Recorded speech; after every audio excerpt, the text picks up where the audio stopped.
설명을 한 것이 이상거부사건에 대한 입장이었고 이걸 정면 판단을 했었기 때문에 이 부분 관련해서는 법원이 일관된 입장을 유지했다는 거 하나, 그리고 말씀하신 것처럼 권한쟁의 심판할 수 있습니다.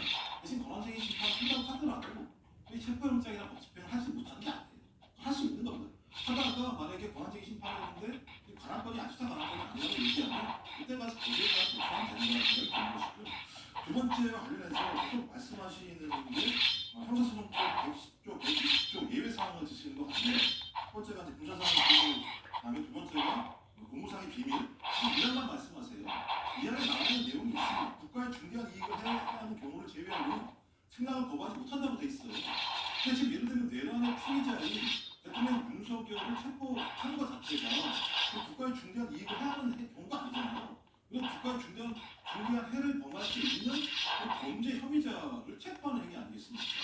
이게 범죄 조항이 있다는 거예요. 근거가 있다는 거예요. 근데 지금 소형 변호사부터 시작을 해서 유박 변호사까지 윤 대통령 변호인 같은 경우는 이것이 조항이 없다 계속 말씀하세요.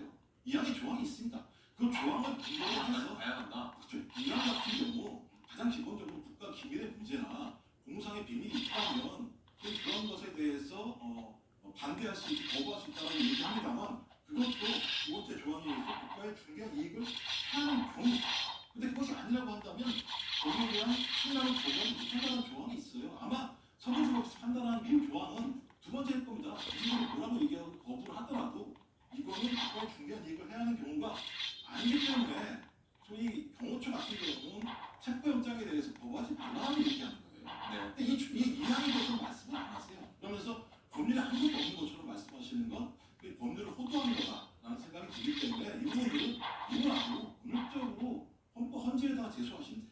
헌재에다가 소원하시면 돼요. 소원하셔가지고 판정을 받으면 그때 가서 결정하면 되는 거지. 그러니까 지금 말씀하신 것처럼 그 이항에 문제가 있지 않습니까?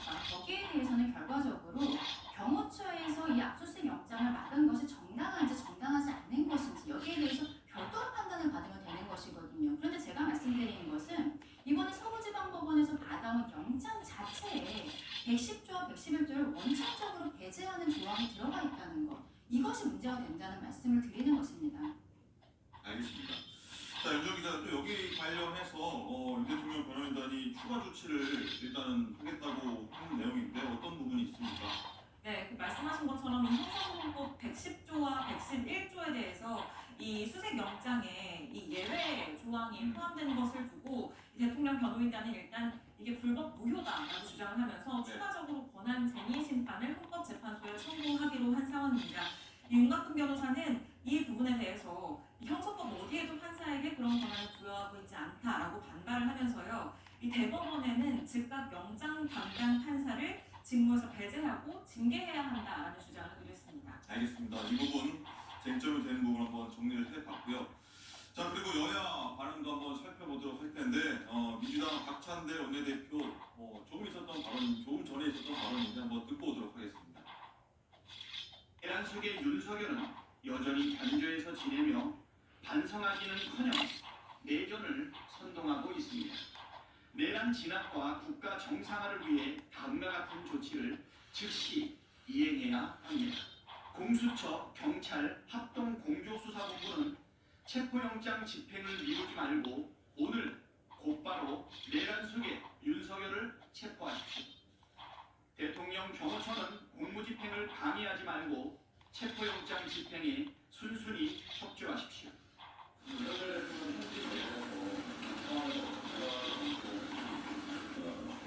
지금 내란 행위에 대해서 아파하고 비판하는 사람들을 그 반국가 세력, 주권 침탈 세력, 그건 명백하게 지금 내란을 비판하는 사람들을 적으로 규정하고 공격하라는 일종의 지령 아니겠는가 이렇게 보고 있습니다. 네, 정전혜 부위원장님. 일단은 야당에서는 지지자들에게 극단적인 충돌을 좀 선동하고 있다 이렇게 보는 시각 같아요.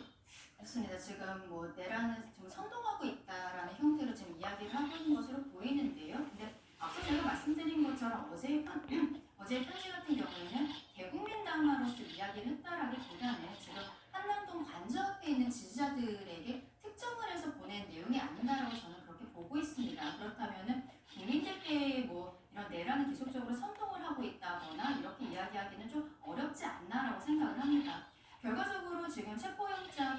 될 것으로 예상이 되고 있기 때문에 지지자들이 한남동 반주 앞으로 더 집결을 하고 있는 상황이거든요. 그렇다면 이 영장에 대해서 좀 슬기롭게 풀어가야 되는 것이 저는 먼저라고 생각합니다.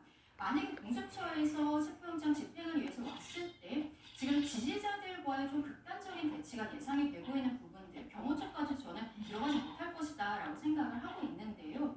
여기에 대해서는 지금 대통령실에서 윤석열 대통령의 변호인 측에서 헌법재판소에 가처분 신청을 해놓은 부분, 가처분에 대한 결정이 아직 나오지 않았거든요. 그래서 공수처에서도 이 가처분 결정이 나오지 않았기 때문에 바로 집행이 가능하다라고 지금 이야기를 하고 있는 부분들이 있습니다. 그렇다면 헌법재판소에서 여기에 대해 오늘 내일 안에 빠르게 결정을 해주는 부분들이 필요하지 않을까. 그래서 가처분에서 만약에 기각이 된다면 이 영장이 적법하다라는 형태의 가처분 기각이 된다면 그때는 대통령실 측에서 변호인을 통해서 어떤 수사기관과의 조율을 통해 뭐 잦은 출석을 한다든지 이런 형태로 갈 수도 있는데 지금은 사실상 헌법재판소의 결정을 좀 기다리는 부분들이 있거든요. 네. 좀 빠른 결정이 있었으면 좋겠다 네, 지금 생각입니다. 화면 보시면은